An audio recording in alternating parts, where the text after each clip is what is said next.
Dear audience, Assalamu alaikum. Bashundhara medical city presents আকাশিনা হোলদা powered by S Rahman properties. আপনারা দেখছেন বাংলাদেশ প্রতিদিনের মাল্টিমিডিয়া প্ল্যাটফর্মে। আমি আপনাদের হোস্ট সোহাগান নাফিস, বরাবরের মতো আজকেও চলে এসেছি আপনাদের সামনে। আপনারা জানেন যে ফিফার উত্তেজনা এখন বাংলাদেশের আকাশে বাতাসে, গ্রামে গঞ্জে এবং শহরের প্রত্যেকটি কোনায় কোনায় ছড়িয়ে গিয়েছে। ঠিক এই মুহূর্তে আমরা বসে আছি আকাশিনা হোলদার সেটে। আমাদের আকাশিনা হোলদা মঞ্চে আপনারা কিন্তু বরাবরই দেখে এসেছেন বেশ ক্রেজি ফ্যানরা উত্তেজনায় মেতে উঠেছিল এবং তাদের তীক্ষ্ণ যে যুক্তিগুলো ছিল এগুলো দিয়ে কিন্তু পুরো ফিফার যে মৌসুমটা আপনাদেরকে আমরা এন্টারটেইন করার চেষ্টা করেছি। ঠিক এই মোমেন্টে এসে আমরা দেখতে পাচ্ছি যে ব্রাজিল, দ্যাট ইজ দ্য হোলদা টিম, ওনারা কিন্তু আর এই ওয়ার্ল্ড কাপে নেই। কিন্তু ওয়ার্ল্ড কাপে না থাকলেও কি হবে, বাংলাদেশের প্রেক্ষাপটে শহরে গ্রামে গঞ্জে এই যে হোলদা ভক্তরা ওনারা ওনাদের জার্সি হয়তো বা এখন লুকিয়ে রেখেছেন, কিন্তু এই লুকিয়ে রাখা জার্সি কি আসল পরিচয়? না, ওনাদের মনে কিন্তু এখনো ব্রাজিল আছে এবং যেহেতু ওনাদের মনে ব্রাজিল আছে, প্রত্যেকটা আর্জেন্টিনা ম্যাচের আগে ওরা তীক্ষ্ণ একদম বিচ্ছুর মতো কিন্তু বসে থাকে কোন ভুলটা নিয়ে সমালোচনা করবে এবং কোন ডিসিশনটা নিয়ে ওনারা আরেকটু ট্রল করবে আর্জেন্টাইন ভক্তদেরকে নিয়ে। কিন্তু এক্ষেত্রে আর্জেন্টিনাও পিছিয়ে নেই, আর্জেন্টিনা ভক্তরাও কিন্তু সমালোচনা করতে একদম পিছিয়ে থাকে না। এখন এই মোমেন্টে এসে যেহেতু ওনারা ফিফা ওয়ার্ল্ড কাপের এই রাউন্ডগুলোতে আর নেই, কিন্তু ওনাদের ক্রেজ তো কমে নেই। যেহেতু ওনাদের ক্রেজ কমে নেই, আমরা একটু দেখে আসি আমাদের আকাশিনা হোলদা মঞ্চে এই পুরো ফিফা জার্নিতে এই হোলদা সমর্থকদের কি ক্রেজি মোমেন্টসগুলো ছিল। Let's go.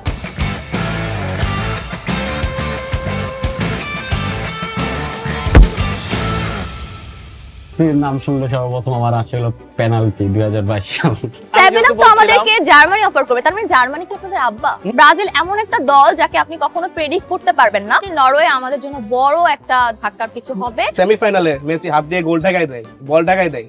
ভাই এরকম হিস্ট্রি আমাদের নাই, অ্যাকচুয়ালি নাই। আমরা কোনো হাত দিয়ে গোল করে ওয়ার্ল্ড কাপ জিতি না, আমরা পা দিয়ে খেলি। আর্জেন্টিনার প্লেয়াররা হচ্ছে ক্লাবে যে ভালো খেলতে, আমার ব্রাজিলের প্লেয়াররা কিন্তু ভাই ক্লাবে কিন্তু সবথেকে ভালো খেলে। ইংল্যান্ডের সাথে হেড টু হেডে আমরা এগিয়ে আছি। বর্তমান ওয়ার্ল্ডের বেস্ট ডিফেন্ডার আমাদের টিমে।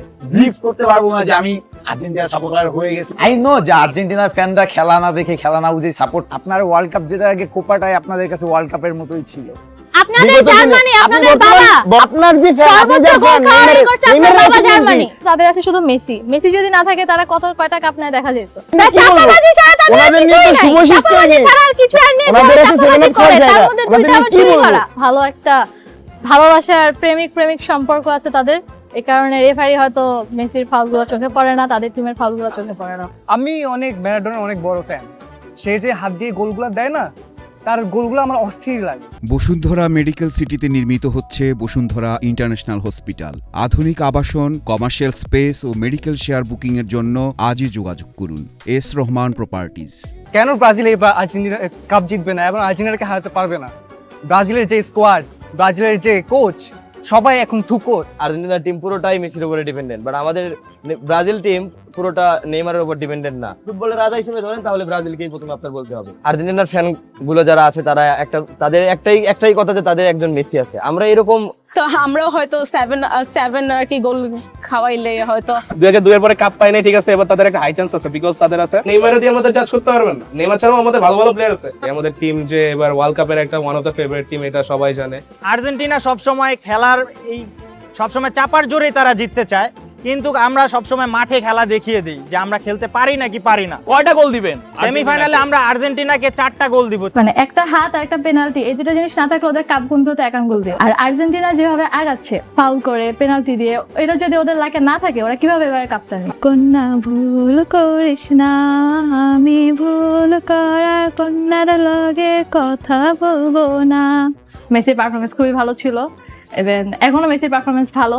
বসুন্ধরা মেডিকেল সিটিতে নির্মিত হচ্ছে বসুন্ধরা ইন্টারন্যাশনাল হসপিটাল। আধুনিক আবাসন, কমার্শিয়াল স্পেস ও মেডিকেল শেয়ার বুকিং এর জন্য আজই যোগাযোগ করুন এস রহমান প্রপার্টিজ।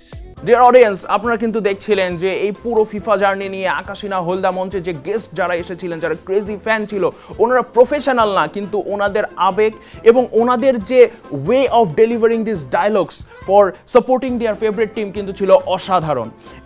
যদিও আমরা আকাশী এবং এই হলদা ভক্তদের মধ্যে অলরেডি হলদা ভক্তদেরকে বিদায় জানিয়ে দিয়েছি, ওনাদেরকে হয়তোবা দেখতে পারবো 2030-এর ফিফা ওয়ার্ল্ড কাপে, ততদিন হয়তোবা আমরা ওনাদেরকে মিস করব। কিন্তু সামনে যেহেতু আমাদের আছে আর্জেন্টিনার সাথে ফাইনাল কোনো একটা ম্যাচ, স্পেনের সাথে, আমরা জানি যে স্পেন অলরেডি ফাইনালে চলে গিয়েছে আর্জেন্টিনার সাথে, ওটা আমরা উপভোগ করব। কিন্তু এই উপভোগ তো একপাশে, আমরা কি করতে চাই?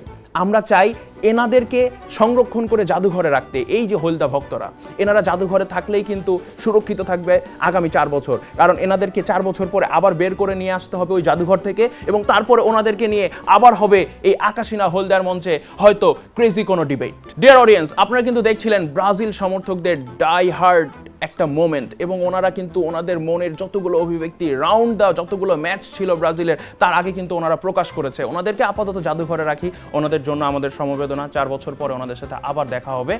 আজকে বিদায় নিচ্ছি, আমি সোহাগান নাফিস। দেখা হবে অন্য কোনো পর্বে। যাওয়ার আগে ছোট্ট একটা কথা বলে রাখতে চাই, আপনারা যদি বসুন্ধরা ইন্টারন্যাশনাল হসপিটালের একজন গর্বিত শেয়ারের মালিক হতে চান, শুধুমাত্র 10 লক্ষ টাকা বুকিং মানি দিয়ে কিন্তু হয়ে যেতে পারেন এই শেয়ারের গর্বিত মালিক। দেখা হবে অন্য কোনো পর্বে। আসসালামু আলাইকুম।